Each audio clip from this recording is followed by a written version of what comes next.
Identical, that'd be a good word to describe the path that these two teams have taken in the Cricket World Cup. Both started with a big win. You had West Indies winning versus Pakistan in their opening encounter. Bangladesh did the same to South Africa. But ever since that victory that these two teams got, it's been a bit of a downslide for both teams. They've lost two encounters, one washout each, and now these two teams find themselves in a very precarious position on the points table, because if they have to make it to the semi-finals, they'd probably have to win plenty of games that they've got left to play in the tournament so far. West Indies have relied on their quick bowlers bowling short pitch deliveries. Bangladesh, on the other hand, have got their spinners, also their middle order. Their batting in the middle order has been firing. You're watching ESPNcricinfo Matchday UK 2019. Talking about a batting order, we've got a batting order of our own. We've got two opening batsmen in Darren Ganga and Shahryar Nafiz joining us.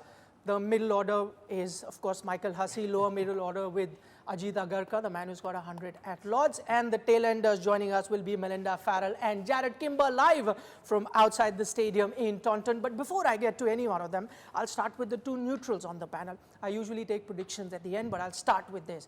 With you, because it's such a close encounter. Give me a ratio. Who are you going with? I'm going for the West Indies. They desperately need a win, or both teams do, obviously. But I think this is a game where they can really just load up on their big hitters and just go for it, because the Bangladesh team are a very good team, and they've actually got a pretty good record against the West Indies in recent times, but they don't have any bowlers with that serious pace that can trouble the West Indian batters. So I think it's an opportunity for the West Indies to come out swinging, play their natural game, and hopefully pile on a big score and get over the line. Ajit. Yeah, I mean, it's a 50-50, I think. I'm going for West Indies as well. It's a real litmus. 51-49. Yeah, possibly. Even less. But no, I think it's a real litmus test for West Indies, particularly because we saw them start well, played well against Australia as well. You want to see, not just because it's a must win, but also because to see how they bounce back from the defeat that they've had against England. We've seen at times with the West Indies team, they can sort of go on that downslide very quickly. So it's a big test for them today. All right, Shahryar Nafiz, if you're listening, I heard your comments before this match started. You've gone with Bangladesh, 55-45 if I'm not mistaken, but don't let these judgments that you hear in the studio change your mind at all. But I'll throw you a stat. Now, this is the performance that Bangladesh have got against West Indies in the recent past. We're taking a look from the 2015 World Cup onwards, and they've played, 9 matches since then? And in Cricket World Cup, they've played 3, and you've got Bangladesh winning 7 out of those 9 matches that they've played from the last World Cup till now. West Indies only 2. Just looking at the run-in that they've gone in this tournament, that's why, Shahryar, you think Bangladesh have an edge in this one? There are a couple of points. First thing, that Bangladesh has got a bit good record against West Indies in the recent past. And the second thing is, when Bangladesh are struggling, they bounce back, and they bounce back very hard. So that both teams are in a similar situation in this World Cup. They both need to win. But I think Bangladesh, I'll just keep Bangladesh ahead very slightly in this encounter. Okay, 55-45 is what Shahryar had said at the beginning. I'll come to you, Darren, now, because we're looking at the recent record between these two teams. I'm just, looking at that tri-series that they played. I think 3 times they played, and Bangladesh won on all those 3 occasions. But you'd have to say that the West Indies team at that time in those tri-series is very different to the one that they're playing now. There was no Gale at that time. I don't think there was any Andre Russell as well, which is why you're thinking West Indies have that edge now? Exactly the point I was going to make about the West Indies team and the cadre of players who would have played in that series. Very different team this time around, a different purpose, and I think is a team with a lot more pride and a lot more confidence. But I mean, Bangladesh is a very good team. Take nothing away from them. They've been very consistent. After that first win against South Africa, they've played some tough oppositions, and it's a team that you can't underestimate. They've got quality players, and if they come good on the day, it's going to be very difficult to beat them. I think the same with the West Indies. Both teams have been played with inconsistency, and that is what has kept them, only with 3 points so far in this World Cup. So this is very crucial for both teams, this contest, and I'm hoping that the West Indies get their 11 right first and foremost, and I'd like to see Jason Holder be more shrewd tactically, especially during power play number 2 with the ball. Okay, get that 11 right. Plenty to talk about as far as both the teams are concerned and the team that they'll go in, those 11 players. Maybe a few changes, we'll get to that a little later. For now, let's take you live to Taunton, and joining us from there, Melinda Farrell as well as Jared Kimber joins us. Melinda, what have the teams been up to? I've been reading that Bangladesh have been practicing against some short pitch deliveries because they know they'll get a lot of it when they're playing West Indies. I actually understand, Jared. It was pretty nasty in the nets. It got pretty worrying yesterday as far as balls flying around and batsmen getting hit. Yeah, well, it wasn't so much they were practicing short pitch bowling. It's just that the pitches were so bad here, unfortunately, that we saw, I think we saw at least 5 or 6 batsmen get hit. There was one batsman getting throwdowns from Bangladesh. He put his hand up as if to say, you can't do short pitch throwdowns on this wicket. So I'm not sure anyone was preparing for that. I just think it was, unfortunately, very average wickets, and that's not their fault. The outfield is just as bad. It's been a lot of rain down here. One ball went into the outfield and it almost went under the ground when it hit the outside. So a lot of rain. I mean, this ground renowned for its short boundaries. West Indies batsmen have had a bit of criticism sent their way about the way they've been hot or not so far in this tournament. Is this the ideal place for them to actually start clearing the boundaries and being hot rather than not? Hot or Not was a website in that late 90s. Yeah, look, because of the wicket, we're not sure they're going to be able to free their arms, but because of the short boundaries, this is an incredibly tiny ground. There's no way you're going to be able to contain Gale or even Hetmeyer and Piran and those sorts of guys. They'll easily clear this boundary. Jason Holder was doing range hitting yesterday, and he wasn't actually trying to hit the ball that hard, and he was clearing the boundary by 30 metres.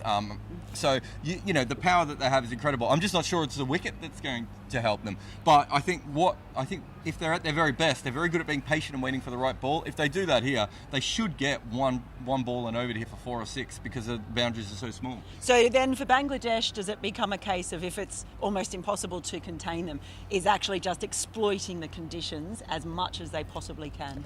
I think Bangladesh match up quite well against the West Indies. They've got the off spinners and the left arm seam.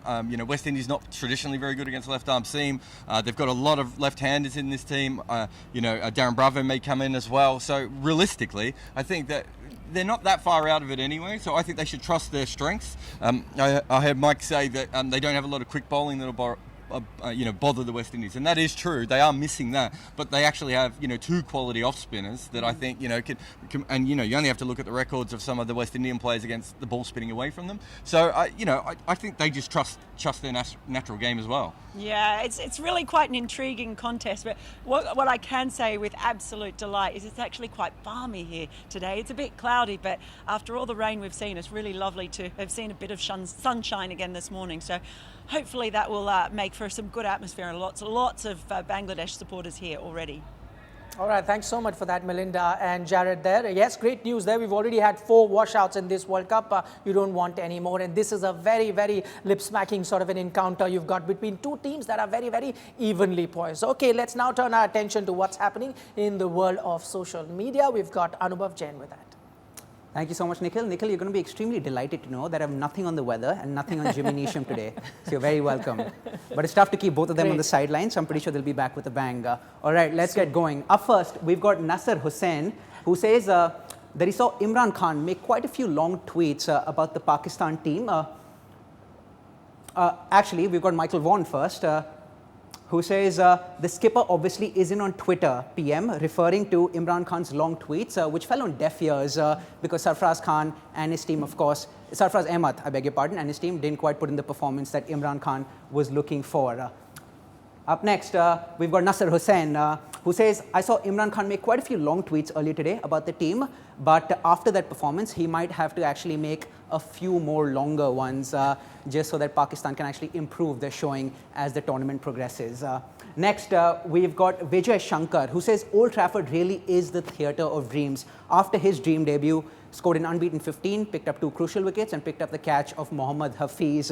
So a very three-dimensional performance, which I'm pretty sure made Ambati Raidu extremely happy about his investment in his 3D glasses. And speaking of the theatre of dreams, we're going to wrap things up with Manchester United, who just announced the latest signing, this bloke called Virender Sehwag, who's going to be playing at Old Trafford next season, but I haven't heard too much about this young lad, which is why I'm going to turn to my experts here, Ajit Agarkar and Mike Hussey, who are both extremely big Manchester United fans, to ask them what they think about Virender Sehwag's prospects at Old Trafford next season.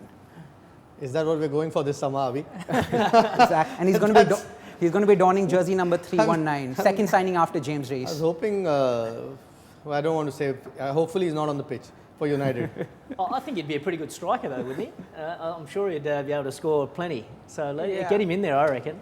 He's not a bad footballer. I've seen him play, but not, of course, at the level of professional football. But is there anyone in the Indian team who's not a Manchester United fan? Every player or every Indian player that I'm not sure about the current lot. But at your time, I mean, Yuvraj Singh, yourself, I guess Dhoni. it's the biggest club in the world, so Yeah, it's which just hasn't easy. won. Which hasn't won I much. second that statement. Yeah, which hasn't won much lately, I must add. But Ajit Agarkar, Anubhav are also two Manchester United fans that we have, as well as Michael Hussey here. Okay, let's now turn our attention back to cricket. We've got a game to discuss. It's Bangladesh versus West Indies. Let's take you live now to Taunton with the pitch report. This is Mel Jones and Ian Smith. All right, but for those of you who are joining us on our digital platform, ESPNcricinfo, we'll continue and let's talk about the pitch right now. Ajit, what we're getting to here, there'll be a healthy dose of green on that track. No rain right now, we heard from Melinda, but plenty of clouds all around. So the fast bowlers, especially the West Indies fast bowlers, would be eager to go in. Yeah, I don't know how much pace there'll be though, if there has been a bit of rain around. And we saw that game which New Zealand played against, I think, Afghanistan. Yes. And it seemed to have a little bit of help for the bowlers. So if that is the case, I think teams might, anyway, it's a 10:30 start. Teams, unless it's a really flat wicket, teams might be looking to bowl first on that one. So we'll have to wait and see how much pace there is. I think West Indies overdid their short stuff against England. When it wasn't working for them. Yeah. I know that's their plan and it has worked earlier on in the World Cup, but they'll have to assess the conditions quickly as well. Also, I think Bangladesh will hope there's a bit of grass on that pitch, and they haven't got the pace, but they've got skilled bowlers. You know, if they can find a bit of movement there, then that'll be in their favour. Plus, I think they need to play both their spinners as well. As was mentioned earlier, I think from Jared about the West Indies, you know, they don't play the spin all that well. We saw Joe Root have a lot of success, so I think they've got a nicely balanced attack, but they'll be hoping for a bit of movement out of that pitch. You think this has been a trend in the World Cup, maybe just looking at green tracks and a bit, getting carried away? We've seen Australia score 300 plus on this pitch. Yeah, but we'll have to, it's been undercover, so we'll have to wait and see. Right, we'll have to just wait and watch how is it that the pitch is behaving there in Taunton. And remember, as I mentioned, there is a bit of green there. All right, that was the pitch report that we heard from Mel Jones, and we had Ian Smith there. The pictures suggest that there is plenty of grass there. Whether it will help the fast bowler, we'll have to wait and watch. For the moment, we'll take a short break. Plenty more on the other side.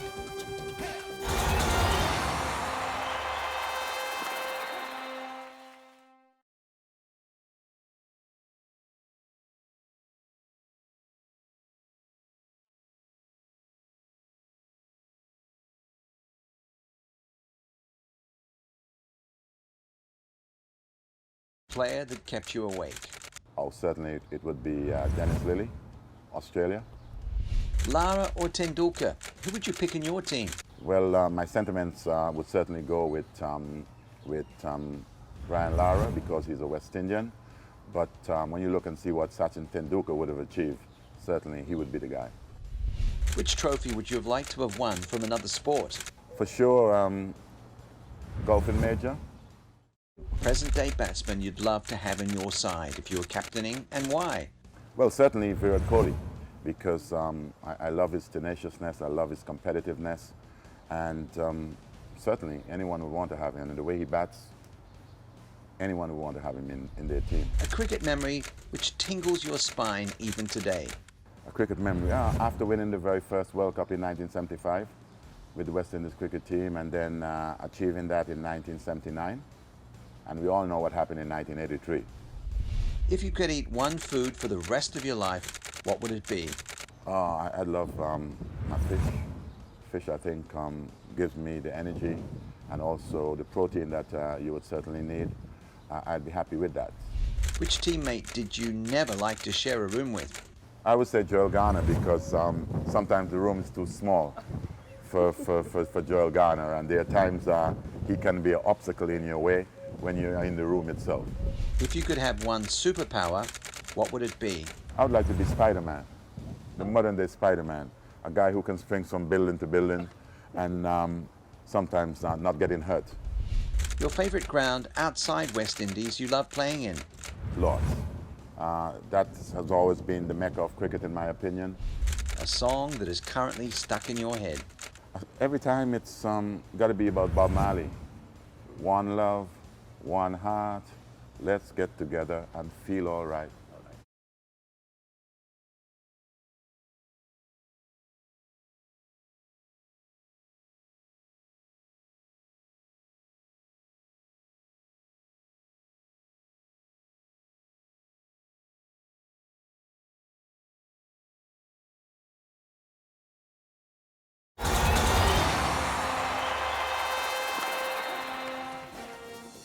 Welcome back to ESPN Cricinfo Matchday UK 2019, building up to game number 23 between Bangladesh and West Indies. It's a situation where both teams are in a desperate need of a victory. That after they won only one encounter in the fourth that they've had. Of course, one washout each. Let's now take you live to Taunton for the toss. This is Simon Dool with both the captains. All right, we'll continue on ESPN Cricinfo, our digital platform. Let's go across now to Darren Ganga, who's still with us. Darren, we were talking about, and Ajit made a point about using the short pitch deliveries a bit more carefully for the West Indies. How do you see them play against Bangladesh? Because we've seen the Bangladesh, especially the openers, a bit susceptible then to some quick short pitch bowling.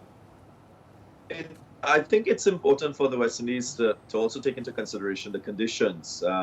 You can't get too carried away in conditions that are seamer friendly.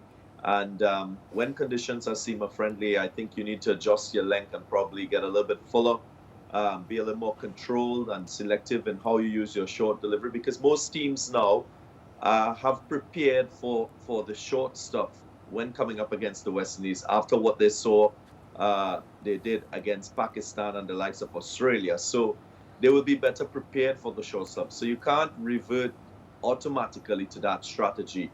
It's still about being consistent. It's still about holding the right channels just outside the off stump, trying to extract whatever lateral movement there is and being smart and using that short delivery to good effect. So, I mean, the West Indies, yes, I might see them also try to go for bounce. As I've said before, I think this Bangladesh team is a very good team. But when you start getting the ball in that chest and head region, they just seem to look a little bit awkward, especially the top orders. So that is something that I'd like to see, and maybe have some fielders in attacking positions so that they can take early wickets in power play one. All right, interesting points there by Darren Ganga. We'll have to see how the conditions are. We've seen West Indies very, very successful with that strategy in the game against Pakistan, not so in the game versus England that they played after that. All right, that was the toss there. Simon Dool with both the captains. The latest that we're getting is that Bangladesh have won the toss, and no surprise there. They decided to field there.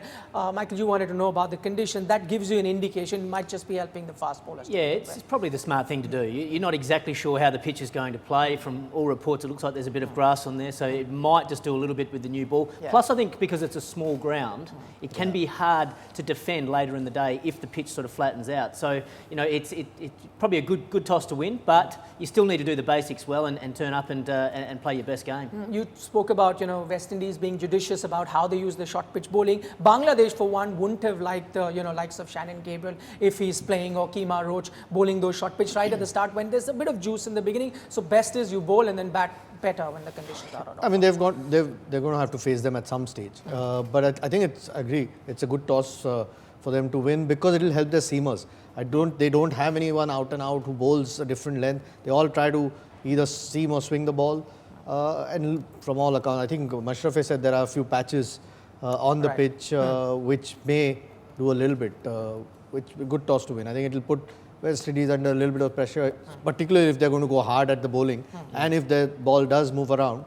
That will give Bangladesh a real good chance. Okay, we've got the playing 11s now. Let's take a look at what West Indies have gone with as far as their playing 11 is concerned. One change that they've made is Darren Bravo coming in there. Evan Lewis is still there. So I'm just taking a look at who's gone out. Carlos Brathwaite goes out. So that, Darren, I'll take that straight to you. That whole formula that they had, 3 all-rounders at one point, they've decided to do away with that and then get a regular batsman. This is something that you were of the opinion they should have done even before. Definitely, I think Darren Bravo will add a lot of value and stability to this West Indian batting lineup. So it's good to see him in. They've still opted for Andrew Russell, and I think the squad that I picked didn't have Andrew Russell purely on his fitness. So the medical panel, the technical team, they've all decided that Andrew Russell is suitable to contribute for this game. I'm very, very curious to see how he goes, because I still feel if you have a player that is 50% fit and not able to deliver in all departments, then I think that to some extent compromises the team. So I'm curious to see where he bats and how they play Andrew Russell, whether they play him as a batsman who can have impact in the innings, because I don't think he looked like he can bowl a full complement of 10 overs. So good side, good to see 2 all-rounders there, and a strong batting lineup. Hopefully if they post runs on the board, that Seema attack would be able to do the business against Bangladesh. Another thing to note is only 1 wicket to spinners from that venue so far in this World Cup. So it's been skewed towards the seamers, and the West Indies be hoping to use their seamers to good effect. I think what it also suggests is Chris Gayle might bowl, or at least be an option to bowl if required. I'm a bit surprised with Andre Russell's inclusion, to be honest. I agree. I mean, he doesn't look fit. He's not finished one game. He's not bowled 10 overs yet in a single game. Wouldn't you just play him as a pure batsman even if he can't bowl? That's a different issue. Then you need another bowler. They've gone with 5 bowlers. They've included an extra batsman in place of Brathwaite. In case he can't bowl his quota. Or we've seen every time he hits a shot, he holds his wrist, and every time he runs, he holds his knee. I mean, I hope for West Indies' sake that he's 100% fit, because otherwise Chris Gayle is going to have to do a lot of bowling if Andre Russell can't bowl, and that can play into Bangladesh's hand. Right, same thing, with Russell. Maybe, I'm just guessing, they're playing him as a pure batsman, looking at his fitness, and then Gayle comes in to bowl. He did bowl the last match. Yeah, it's a gamble though. I think I agree with that. Would you take it? No. Well, depending on how close to 100% fit he is. And from what we've seen in the tournament so far, he's nowhere near close to 100% fit, and it can become a liability to the team if he can't perform his duties up to a decent level. So I think it's a huge gamble from the West Indies. They're obviously showing a lot of faith in him and a lot of trust in his body that he can get through the match. But I don't know. We'll have to see how it plays out. But let's hope Andre Russell can get through the game from a West Indies perspective. All right, plenty to talk about as far as the playing 11s are concerned. We heard from the West Indies team. They've made 1 change so far in their playing 11. And you've got, at the moment, Brathwaite going out for West Indies. How does that play out? We'll have to wait and watch. For the moment, we'll take a shot.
Welcome back to ESPNcricinfo Match Day, building up to game number 23. It is West Indies v Bangladesh. Bangladesh have won the toss and have decided to field. We saw plenty of grass there on the pitch. West Indies have made one change. The all-rounder in Brathwaite goes out. They've got a batsman in Bravo coming in. What is it that Bangladesh have done to their playing 11? Let's see one change there for Bangladesh as well. Litton Das comes into the playing 11, and then you've had Mohammad Mithun, who wasn't having a great run, go out. Shara Nafi is with us. Shara, we can understand the change. Mithun wasn't really getting the runs, but then, batting card, Litton Das is at number 3. But would you like to see him bat at number 3? Because Shakib has been outstanding at that position. Before the match, if he's named at number 3, I still believe Shakib is going to bat number 3, because Shakib has been a prolific scorer for the Bangladesh team in number 3 position. I would like to see Shakib Al Hasan bat number 3. I don't want to make any changes in his batting position, because he knows what he is doing. He knows the situation at this moment. Litton Das can be handy. He's a good batsman against fast bowlers as well as the spinners. So he can be a number 6 batsman for Bangladesh at this moment. I hoped Rubel might have played, but because West Indies batsmen, there are a lot of left-handed batsmen, and Miraj has a terrific record against the left-handed batsman. Probably that played in the mind of the team management, and they have gone with Mehdi Miraj. Okay, Shara, just one question. You said you'll have Litton at number 6. I know he's had a good run getting into this World Cup. We also saw him get some run in the warm-up game, but whenever he gets those runs, he's batting in the top order. Will he be suited to be batting there? He has to bat number 6 position, because as if I was in team management, I would not have changed the position of Shakib Al Hasan and Mushfiqur Rahim, because these are the paperweight of Bangladesh batting order. They give you the stability, they give you the partnership. So top 4 looks in good touch in this World Cup. So why should you change the top 4? So then Mahmudullah, you should promote him at number 5, because in the last World Cup he had a good run and he's good at number 4 and number 5. So probably that is the top 5, and then Litton comes into number 6. Okay, let's now take a look at the spinners now. Bangladesh have got 2 off-spinners in their ranks. Just taking a look at Mehdi's record versus the West Indian batsmen. As you mentioned, they've got a few left-handers in their top order, and this is Mehdi Hasan versus all those batsmen that we were talking about. He's dismissed Gale once, and then he's dismissed Bravo there twice. Hetmeyer, actually, he's done rather well, dismissing him 3 times, and then Jason Holder as well. So he's got a decent record against West Indies. But the problem, Shara, do you see, this ground, I think, probably has the shortest straight boundaries, so could be like a double-edged sword, playing 2 off-spinners there? I'm a bit surprised, because this ground has a bigger square. So I would have liked Rubel Hossain to play this match. He's been in the sideline and he has been the part of the team for a while. So, but at the situation where the team management they know the situation, they know the condition very well. So probably they have given that little bit of edge of off spinner to Mehdi Miraj. Okay, just completely, Ajit, different approaches we're seeing from West Indies versus Bangladesh. West Indies had a chance to play Nurse and off-spinner on this track. They've decided, because Bangladesh themselves have too many left-handers there in the top order, they've decided not to do that. Bangladesh, on the other hand, have gone with 2. Yeah, I mean, you can understand West Indies' approach. That's what they've come with these plans, and that's what's worked partially for them in this World Cup. And that they feel that's their best attack. Bangladesh, I'm a little bit surprised, particularly with Mashraf's form. Saifuddin struggling, not had a great World Cup. Their seam department's been a little bit weak, and that's where they've struggled, not their batting. So I agree with Shahir. I mean, I'd picked Rubel Hossain in my 11 that we did a preview yesterday. But for Musaddiq, I think, because Mehdi, I still feel offers you a lot more, can bowl with the new ball if needed against the left-handers. Their seam bowling is a problem at the moment. I don't think they've really addressed that. Yeah, we're continuously talking about Mehdi, but he's their number 1 off-spinner, clearly. Musaddiq is the all-rounder that they've got. If you were looking at a fast bowler, he probably could be the guy you take out and then bring. Someone like Ruben's got a bit of pace about him. Yeah, it's a tough one. There's always going to be these 50-50 calls. I actually don't mind that team from Bangladesh. I think it looks a pretty good team on paper, and they'll come in with confidence. I think Tamim Iqbal is someone that needs to get going a bit for Bangladesh. He's been a little bit quiet so far in this World Cup, and he's such an important player for Bangladesh. All right, looking forward to that contest when you'll have, but for the moment you'll have Bangladesh bowling two teams with completely different strengths. Bangladesh relying on their spinners. West Indies have gone with their fast bowlers. Thanks so much for joining us, for those of us who are watching us on Caribbean TV. Okay, but we stay on with that discussion. I'm just going to take that particular point that he talks about, that, short pitch bowling versus those two openers. We, especially with Soumya Sarkar, when we saw him play those first few games, he was very, very good against short pitch bowling. Suddenly he's had a dip, and that probably is the area of concern for Bangladesh. No, I think they've looked okay. I don't think they've really had issues. They've gotten out. I think even Tamim, tried to take on, New Zealand, got out. And I'm sure occasionally you will get out. I don't think it's been a problem. Is the problem's been they haven't gone on and got big runs. They've had starts, and that's why there's too much pressure on Shakib, who's in sensational form, and Mushfiqur to get a lot of the runs. Mahmudullah, I hope they bat him at number 5. He should be given a bit more responsibility than he is. It looks like he might today. You need runs from there, 5, 6, 7 for Bangladesh, but the top 2. If they do get off to starts, one of them needs to carry on. We've seen a template through this World Cup of teams being successful, whether it's Australia, the top 2 guys getting runs, India, we've seen England, so that just sets up the game nicely. And obviously they're chasing, so they'll have a target to look at as well today, and then go approach it accordingly. All right, let's take a look at the numbers then for the Bangladesh openers. Ajit makes a point that you really need a good opening partnership in this World Cup, and we've seen Tamim and Sarkar while opening here, their partnership of 8 and 45, and those 2 occasions you had Bangladesh lose the match. It's when they've got a good opening partnership versus South Africa, as you can see, go 60 runs, and then versus West Indies in that tri-series right before the World Cup. Every time they got going, as far as the openers are concerned, they ended up winning that match. I'll take Sharia Nafiz on this particular thing, because we're talking about Soumya Sarkar. He showed a lot of promise, Sharia, to begin this World Cup, was looking very, very good. I know there were a few question marks before he started this tournament, but then when he started off this World Cup, he looked very good. What's happened, that drop in form? He has been batting well since the last Tri-Nation series which Bangladesh played in Ireland. He looks solid. He looks very composed, and he knows what he's doing at this moment. But the key or the important thing for him is to go. Like when you get a start, and you have a partnership, and after you get out, then the new batsman comes in and he has to start the innings as well. So when you have a start, you need to carry that on. The start hasn't been the problem for Bangladesh. They haven't carried out. That's the problem. Even you look at Tamim, he had a good start with his innings. Both these batsmen together made partnerships. Then what happens is they get out. Then Shakib and Mushfiq they have to come and they have to build the innings again. So that has been the problem for Bangladesh. And if look in this World Cup, I don't see any kind of problem with Bangladesh's batting. Bangladesh's batting has been consistent. They have put up decent innings in 3 occasions they have played.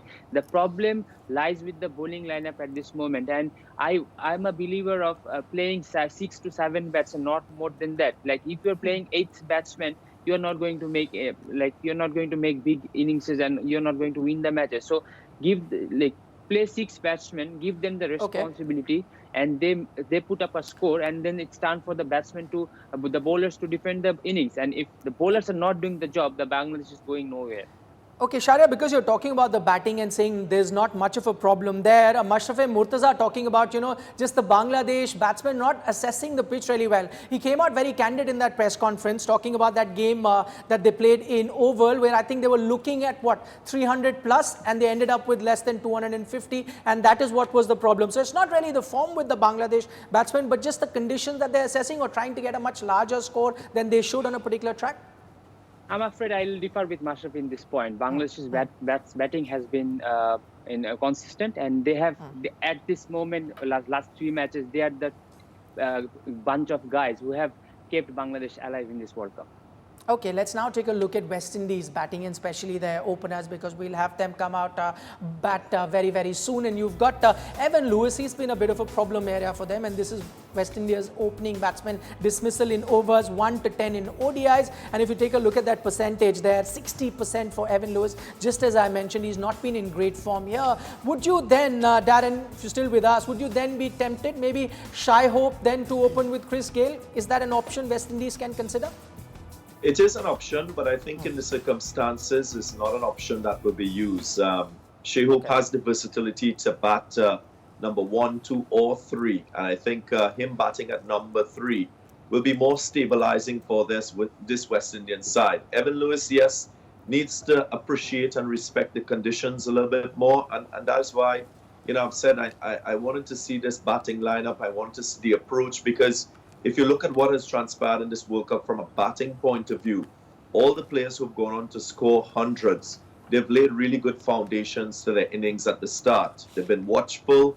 They've been taking a lot of time to assess conditions and then develop the approach necessary for them to do well. You look at Joe Root, you look at Rohit Sharma, it's not been a slash bang sort of approach. So Evan Lewis has to work on his defense very early, try to make sure he can get a start to his innings. And I think with his sort of natural stroke play, if he spends 30 overs there, he'll be very close to getting an ODI century. So I think more consistency is required. Chris Gayle will play with the experience that he has, but these guys need to apply a little more thought in their approach when they bat, and conditions will be testing with that new ball and in power play number 1. All right, one thing is about Evan Lewis getting out initially. We showed you that 1 to 10 over, 60% dismissal. The other is, where is it that Shai Hope likes to bat? Does he like to bat at number 3, or does he like to open? Now, these numbers will help us out in Shai Hope in ODIs as an opener. As you can see there, he's averaging 107, and at number 3, averages 37. Michael, if people in the West Indies camp are anything like us here at ESPNcricinfo who love our numbers, this is a no-brainer. Push him to open. Yeah, well, they're pretty amazing stats, really, Yeah, aren't they? yeah. But obviously the West Indian camp, they like Evan Lewis. They see him playing an important role in this West Indian batting order. He's just got to be a little bit smarter, Evan Lewis, about going about it. I guess he's in a difficult situation, because his job in the team is to get the West Indies off to that quick start, take advantage of the batting power play while the field restrictions are on. And it is still a balance, though, because if the ball's moving around a bit, we saw his stats of getting out in that first 10 overs are quite high. So he just needs to find a nice balance between, yes, playing his natural game and being aggressive to the right deliveries, but then also keeping the good ones out and making sure he gets through that initial 10-over period, and then he can kick on from there. Because, Shai Hope, he's shown he's a fantastic player at the top of the order, and if Evan Lewis doesn't start getting some runs soon, it might force the hand of the selectors and to get him back up there. As an admirer of Shai Hope myself, I'm just wondering whether he gets pushed down to number 4 now that Bravo's come, or will you have him at 4 then? I think he should bat at 3. You don't want anyway 3 left-handers in top player. Not that it makes a difference, but yeah, you got to get Shai Hope to bat as many overs as possible. Evan Lewis, they obviously trust him. They think that's the way they'd approached this World Cup for injury, and once he was unwell, he's missed a couple of games, and the other 3 games he hasn't got too many. But he can take a leaf out of Chris Gayle's book from last game. I mean, Chris Gayle against that good England attack at the start batted a bit differently. I mean, Chris Gayle's a dasher himself as well. That's the way to approach it. Like Darren's been saying, the first few overs are a little bit tricky in these conditions, and once you get going, I think it's with these small grounds, you can get as many as you want. All right, we're looking and building up to that game number 23 between Bangladesh and West Indies, and we heard from our analysts, they made a prediction right at the start, most of them going with West Indies, but you are free to make your own prediction. You can join us on ESPNcricinfo in a contest that we've got going called Cricket Picks, and this is how you can participate. Put your tipping to the test. Play Cricket Picks, the new predictor game from ESPNcricinfo. Make predictions and track your progress throughout the tournament. The easiest thing you'll do all day. Go to ESPNcricinfo.com/cricketpicks and play today. A quick look with who our experts have gone with. You've got Grim Swan, Shahryar Nafees, Daniel Vettori going with Bangladesh, Ajit Agarkar, Michael Hasi, Darren Ganga and Murli Karthik have gone with the West Indies. Michael, just a quick word, and that just tells you, based on that this is going to be a humdinger. We all expected India, Pakistan to be that, but looks like this will be that one game that fans can look forward we're to. all sort of saying, oh, it's 51-49, and it could go either way. So it's for me, it just depends on which West Indian team turns up today. The West Indian team that are at the top of their game, I think they can beat anyone in the world, and they've shown that. But if they're just a bit off or they're just a bit lethargic or whatever, then they're worse. I guess the gap between their best and their poorest is quite big. So we just need to see a good West Indian team turn up. And if they do, then I think it's going to be a great contest and really, really close match. Okay, because you'll have very aggressive batsmen from the West Indies. And, as we're talking about fast bowling, short pitch bowling, it's actually the Bangladesh spinners versus the West Indian batsmen. That's going to be very, very exciting. A quick word from Shahryar. We're looking at that contest and we saw Mehdi Hasan do rather well. One thing we've noticed with Mehdi Hasan, and we know the West Indies batsman will be very aggressive, that he's not really afraid to flight the ball. He can get hit, but then he comes back with you, stays with his plan. So that'll be another interesting contest to look forward to. Yeah, he's a smart bowler. He can toss the ball, he can turn the ball, he can bring ball into the batsman. He has been a consistent performer for Bangladesh, again in test matches and in one-day matches, especially back home. It will be an important match for him because the team has backed him and he needs to deliver. Okay, a quick word, Darren, from you. We were talking about Andre Russell to begin with. We don't know whether he's fit or not. He's part of that playing 11. But if West Indies have to have that strategy of bowling short pitch deliveries, if Russell is not going to bowl, that may not be a great strategy also, because out of all the fast bowlers that you've got, he's the one who's used it best. Yes, definitely, and it might hurt the West Indies if he can't bowl his full complement of 10 overs. That's where Chris Gayle may come into play to make up for that shortfall. But hopefully the weather is good. As Mike said, you're expecting that this West Indian team will turn up, to give their best, because they've not enjoyed a win for quite a long time, and they need to get their campaign back on track if they are to push for a place in the top 4. I also think Jason Holder has to be more aggressive in terms of his decision making when they bowl. Direct his bowlers a little bit more, especially in power play number 2. Try to find creative ways of taking wickets and using his bowlers smartly. He's got a lot of firepower, but I think also, making the right bowling changes at the right time will be crucial. It will be a tough ask. The good thing about it, there's depth in this West Indian batting. So hopefully they can post a total that is unassailable and put that scoreboard pressure against Bangladesh and see how they respond. All right, the game's just begun. Bangladesh bowling to West Indies. Now the World Cup has also just begun. So don't just listen to us discuss every match.